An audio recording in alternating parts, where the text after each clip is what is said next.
I'ma produce every time. I can't fumble it. I can't fumble. Couple dudes like that was like, help me with my whole like start and how I think and how I look at the music game. So like I mentioned Dirk in her, I mentioned Gotti in her. Mentioned Pooh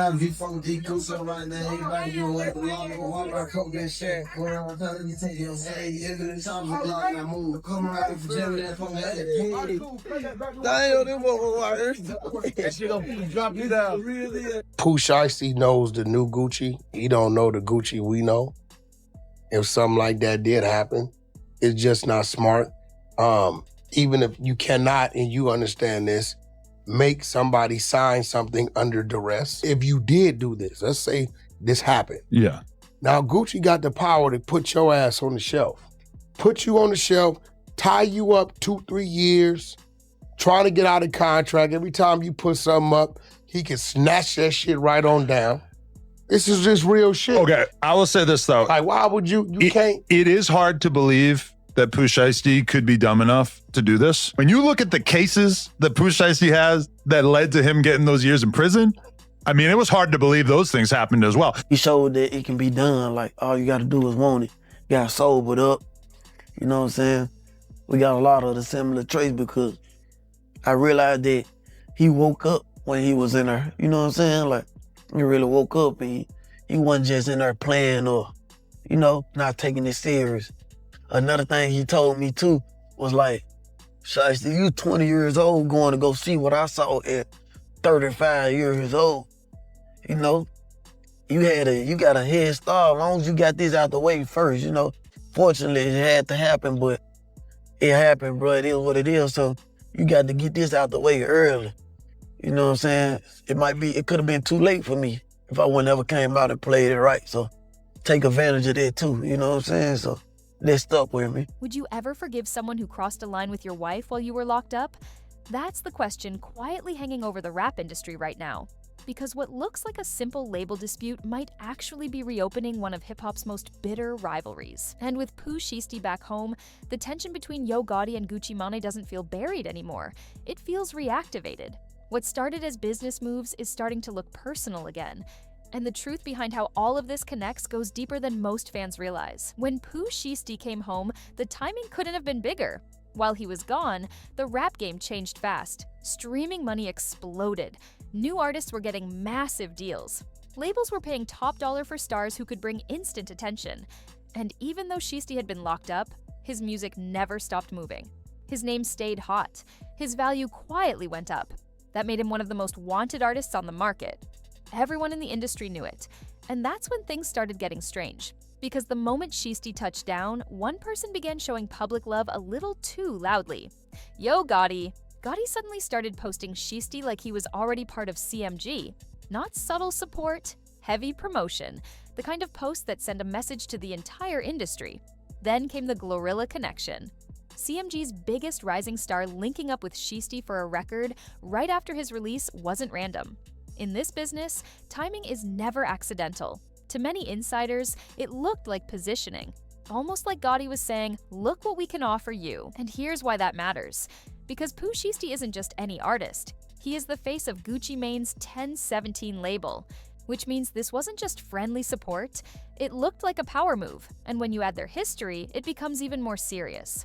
Most younger fans don't remember this, but there was a time when Gucci Mane and Yo Gotti were close. Early 2010s, they were running the South together. Gucci was the trap king of Atlanta, was the voice of North Memphis. Both came from nothing. Both built their names through raw grind. When they collaborated, it wasn't for cameras.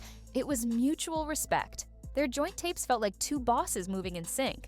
Back then, rap wasn't full of forced friendships, so their bond felt real. Which is why what happened next cuts so deep. October 17th was more than a date to Gucci Mane. It was his brand.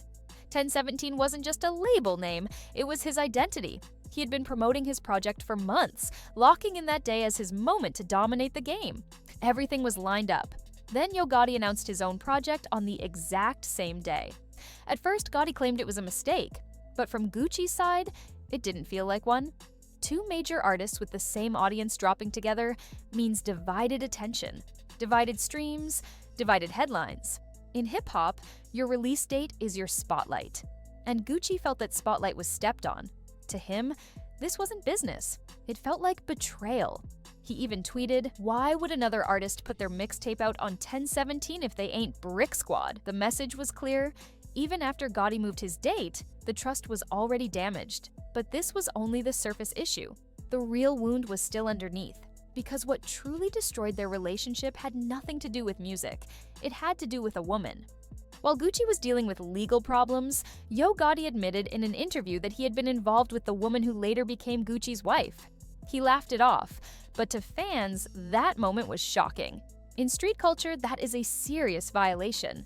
Business disagreements can heal. Personal ones rarely do. That single interview changed how people saw everything that came before. Now, the release date drama looked less like an accident and more like part of a larger pattern. Gucci never publicly forgave that.